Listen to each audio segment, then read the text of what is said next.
Sahabat Indonesia Nusantara Raya, kasus tudingan ijazah palsu terhadap Presiden Republik Indonesia yang ketujuh, Bapak Joko Widodo, sekarang ini ada perkembangan terbaru. Jadi melalui babak baru ya.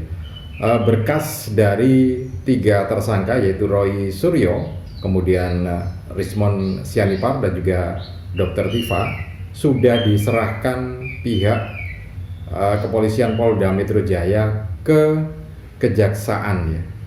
Jadi sudah diserahkan ke sana. Itu yang disampaikan oleh Komisaris Besar Polisi Iman Imanuddin selaku Direktur Reserse Kriminal Umum Polda Metro Jaya. Jadi artinya ini tinggal menunggu petunjuk dari kejaksaan apakah memang berkasnya itu sudah lengkap, nanti dinyatakan dengan kode P21 atau P19. Jadi tinggal menunggu konfirmasi dari kejaksaan karena prosesnya kan semacam itu ya. Jadi nanti tinggal apakah kalau sudah P21 berarti dilanjutkan pada tahap yang berikutnya. Oke, nanti akan kita lihat lagi beberapa data perkembangan terbaru selain penyerahan berkas 3 tersangka dalam kasus tudingan ijazah Jokowi, Presiden Republik Indonesia yang ketujuh ini ya. Jadi untuk Anda yang baru saja bergabung, jangan lupa tekan tombol subscribe-nya terlebih dahulu, kemudian tekan tombol like dan juga share video ini ke teman-teman Anda.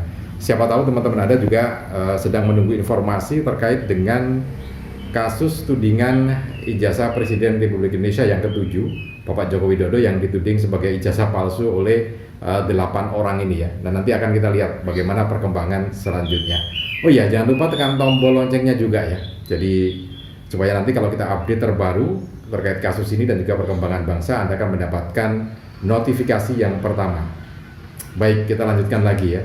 Jadi seperti yang disampaikan oleh Direktur Reserse Kriminal Umum Polda Metro Jaya, Bapak Komisaris Besar Polisi Iman Imanuddin. Jadi sekarang ini pihak kepolisian sedang menunggu informasi dari kejaksaan ya terkait dengan kasus itu yang tadi saya sebutkan P21 atau tidak.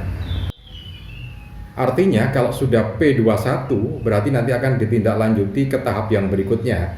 Jadi dibawa ke pengadilan atau tahap penuntutan sehingga nanti statusnya bisa jadi terdakwa ya. Semakin dekat saja kalau seperti itu kondisinya.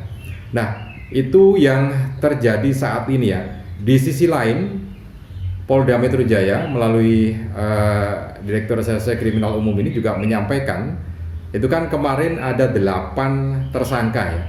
Jadi 3 berkas tersangka itu klaster yang kedua Roy Suryo, Dr. Tifa dan juga Rismon sudah selesai berkasnya dan diserahkan ke kejaksaan. Kemudian yang 5 yaitu Bang Egy Sujana, kemudian Pak Damai Hari, kemudian yang berikutnya Ibu Tri Kurnia, kemudian Rizal dan Pak Rustam. Ini kan klaster yang pertama ya, akan dipanggil lagi minggu depan. Jadi 5 tersangka dalam klaster yang lain akan dipanggil lagi minggu depan.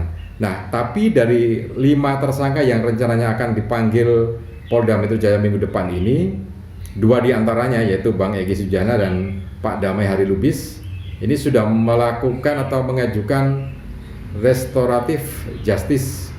Jadi restoratif justice itu adalah upaya damai dan itu memang legal. Ada artinya memang secara hukum diperbolehkan orang mengajukan restoratif justice itu ya. Nah,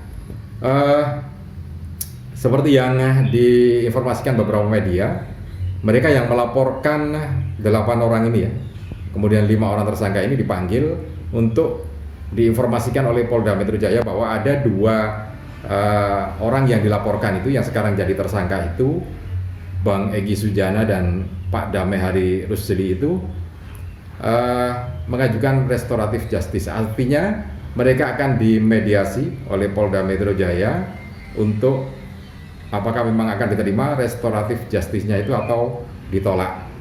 Nah, kalau upaya damai ini bisa dilangsungkan ya tentu saja akan damai gitu ya terhadap 2 orang ini. Nah, berarti tinggal tiga tersangka lainnya yang sampai sekarang masih belum ada perkembangan informasi terbarunya, yaitu Ibu Tri Kurnia, kemudian Pak Rizal dan juga Pak Rustam Effendi ya. Ini yang masih belum ada informasinya. Nah, terkait dua nama yaitu Bang Egy Sujana dan juga Pak Damehari Rusli ini kan awalnya itu kan terkait dengan gelar perkara khusus yang digelar oleh Polda Metro Jaya beberapa waktu yang lalu. Kemudian kuasa hukum dari Bang Egy Sujana, Bunda Elida Neti ini sempat memegang ijazah asli Bapak Joko Widodo yang disebut oleh Bunda Neti itu bahwa itu asli didasarkan pada pengamatan mata karena ada embossnya, ada watermarknya, kemudian lintasan merah stempel di foto Bapak Joko Widodo Presiden Republik Indonesia yang ke-7 itu juga ada, sehingga sempat merabanya juga dan ada keyakinan bahwa itu adalah ijazah asli gitu ya. Itu yang disampaikan oleh Bunda Elida Neti, kuasa hukum Bang Egy Sujana. Nah, dari kasus itu kemudian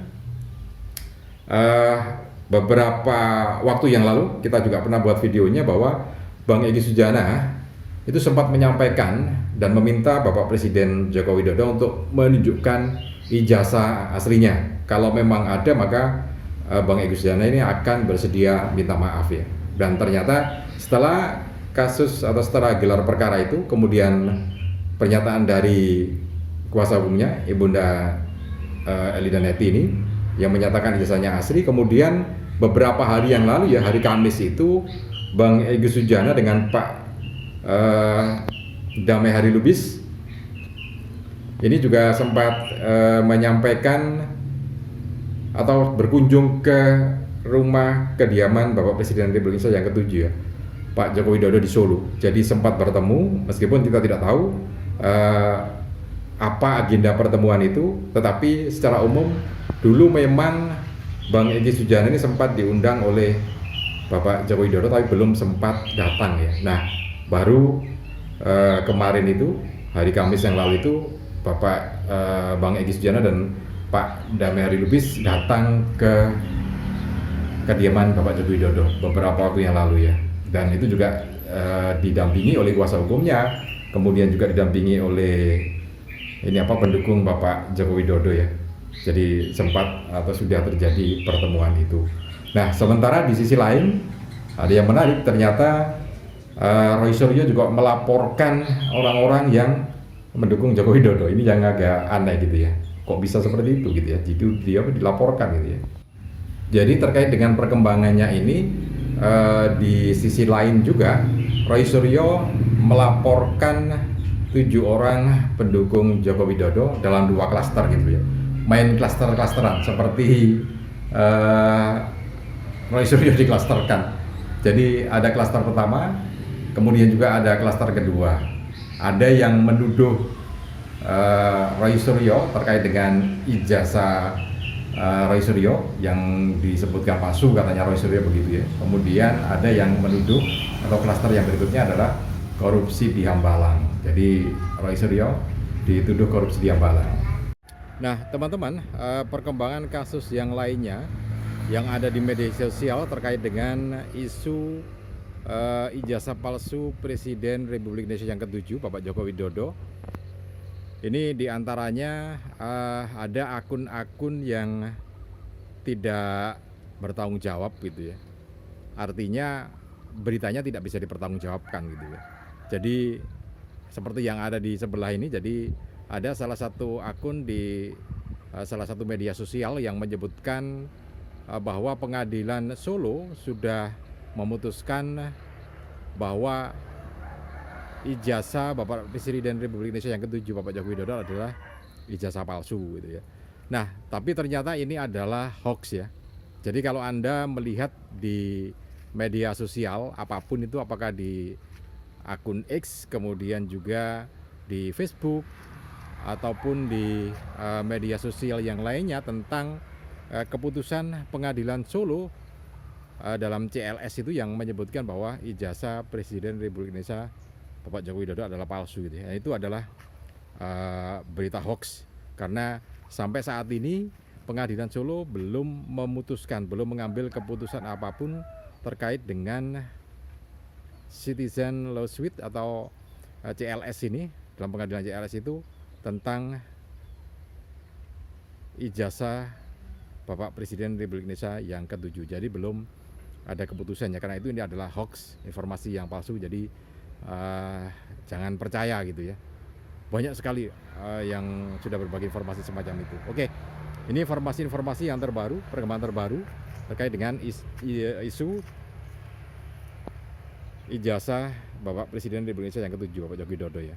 Oke, mudah-mudahan bisa bermanfaat. Salam dan sukses selalu.